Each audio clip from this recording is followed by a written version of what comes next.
विश्व तंबाकू निषेध दिवस के रूप में मनाया जाता है, जिसके पीछे मनाने का उद्देश्य यही है कि तंबाकू के जो दुष्प्रभाव हैं, उससे जो मृत्यु दर है वो इतनी ज़्यादा है कि लोगों को ये जानते हुए भी लोग धीरे-धीरे तंबाकू का सेवन करते हैं और इसकी लत में पड़ जाते हैं। तो लोगों को इसके बारे में जानना, इससे के क्या दुष्प्रभाव हैं तंबाकू की वजह से और किस तरीके से हम इससे बच सकते हैं, इससे कौन-कौन सी बीमारियाँ होती हैं और इसके उपाय क्या हैं, कैसे इस लत से बचें, इसके बारे में सबको बताना ही इस थीम इसका डे का उद्देश्य है। इसके अलावा इस साल की जो थीम है वो है कि अपने बच्चों को, युवा वर्ग को हम टोबैको इंडस्ट्री से कैसे बचाएं, यानी कि protecting children from the tobacco industry interference.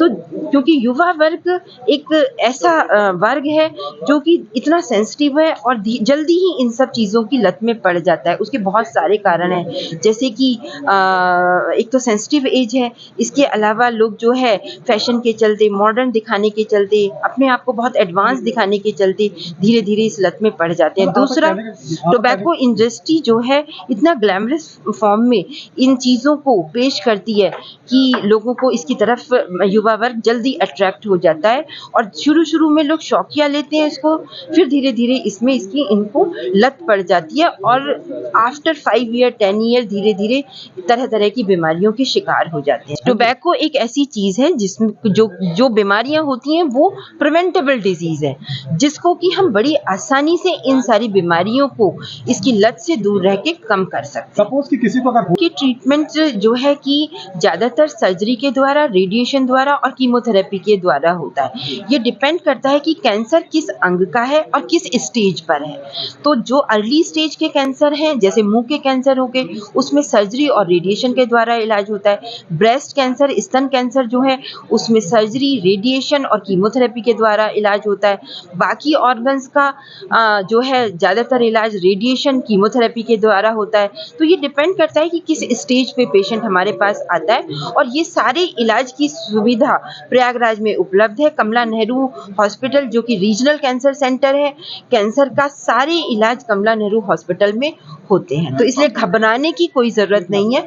आप एक बार आके वहाँ पे डॉक्टर को मिलके आप अपना पूरी तरीके से इलाज संभालें। थेरेपी में अब इतने एडवांसमेंट हो गए हैं दवाइयों के, कीमोथेरेपी में भी, कि जिसमें इस तरीके से ऐसी दवाइयाँ हैं जिसके साइड इफ़ेक्ट बहुत कम है।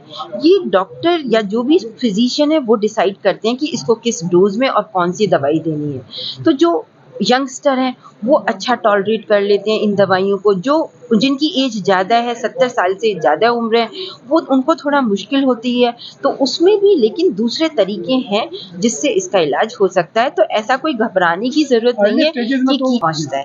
अर्ली स्टेज में, हाँ, अर्ली स्टेज में कैंसर को पहचानना मुश्किल होता है, लेकिन कुछ ऐसे लक्षण होते हैं कि जो साधारणतः नहीं होते हैं। अगर ऐसे कोई लक्षण है तो तुरंत आके डॉक्टर को दिखाएं। जैसे कि मुंह के कैंसर हम बहुत आसानी से पता लगा लेते हैं। मुंह में कोई घाव है, धब्बा है, उससे खून आ रहा है, दर्द हो रहा है, दांत हिल रहा है, तो ये ऐसे लक्षण है जो बहुत आसानी से दिख जाते हैं। ब्रेस्ट कैंसर हम बहुत आसानी से पता लगा लेते हैं। कोई गांठ है, बढ़ती चली जा रही है, निपल अंदर की तरफ धंस गया है, या कोई खून आ रहा है, घाव बन गया है, ठीक नहीं हो रहा है, तो ये सारे ऐसी लक्षण है। या किसी की आवाज़ में कोई बदलाव आ गया, खाने पीने में दिक्कत हो रही है, पेशाब से खून आ रहा है, बच्चेदानी से खून आ रहा है माहवारी के अलावा, तो ये बहुत ही सिंपल चीज़ें हैं कि अगर किसी को हैं तो वो एक बार जाके डॉक्टर को ज़रूर दिखाएं कि कहीं ये कैंसर का लक्षण तो नहीं, क्योंकि लोग ये सोच नहीं पाते कि हमें ये कैंसर का लक्षण हो सकता है। तो इसके बारे में लोगों को जागरूक करना, बताना बहुत ज़रूरी है। डॉक्टर तो सब जगह नहीं जा सकते हैं, लेकिन आपके माध्यम से हम बहुत सारे लोगों को ये सारी चीज़ें जागरूक कर सकते हैं, इसके बारे में बता के कि अगर कुछ भी ऐसा है तो एक बार जाके डॉक्टर को ज़रूर दिखा लें। Thank you so much.